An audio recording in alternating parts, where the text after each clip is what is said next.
Hey, do you want to join me for a little unpacking? What is this? 2 unboxings in a week? Oh my goodness. Oh, I haven't showed you the other video yet. I do have another video that I did about the unboxing of some Sitter products. It's SIDR, not cedar, Sitter. Yeah, so I just got my order in from Prairie Doctor of some tinctures. They're a local producer in BC here. And I don't even remember what I got. I haven't even looked at the manifest, so I have an idea, but let's take a look together. I'll give you a little brief rundown. So I use these to make potions for clients, both physiological levels like medical herbalism as well as spiritual herbalism. So we got some Boneset. Exactly what it says it does. It actually helps the bones. This is crazy. So the bones, when they're broken, just like that. The bones, when they're broken, will actually put off a hormone, a chemical to attract the bone back to itself. And Boneset helps it create more of those, as well as other things that it does. It's also really good at for ancestral healing in the bones, because that's where we hold a lot of our DNA and our ancestral stuff. I just realized I have a lot of plant dander on my pants. This is my other favorite one. Black Cohosh, which is Cimicifuga. I call her Simi. That's my pet name for her. She is really good for the cerebral spinal fluid. I also use her a lot with the perimenopausal and menopausal women that I work with for hormones. And just like that. She helps bring you back to this place by working on the cerebral spinal fluid, especially when there's like neck challenges. Yeah, it helps ease that. Taraxacum, dandelion, this is the leaf.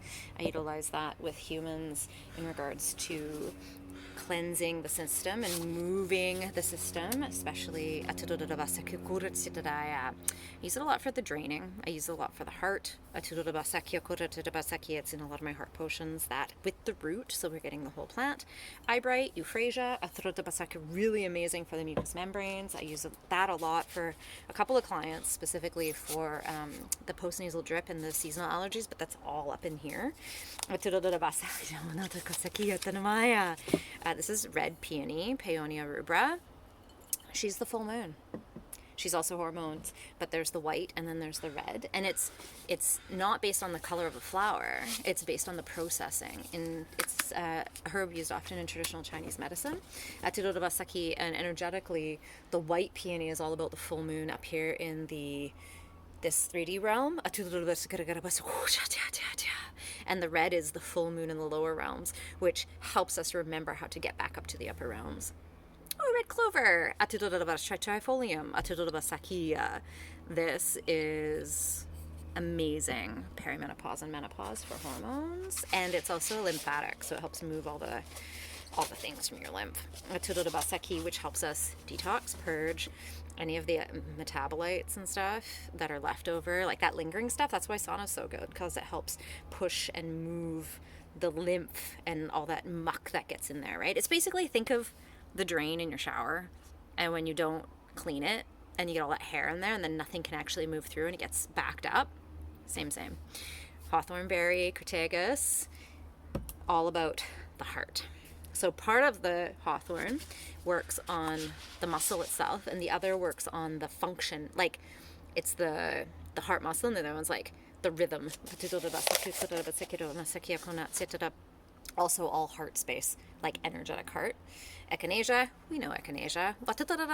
It's also, other than the immune system, it's really good for the lymph too. I got a couple little guys. What did I get? Oh, propolis. My bee medicine. Throat. I use this a lot. I actually make a spray with this and Echi and water for the throat, and it's really helpful when I've had a big day of light language.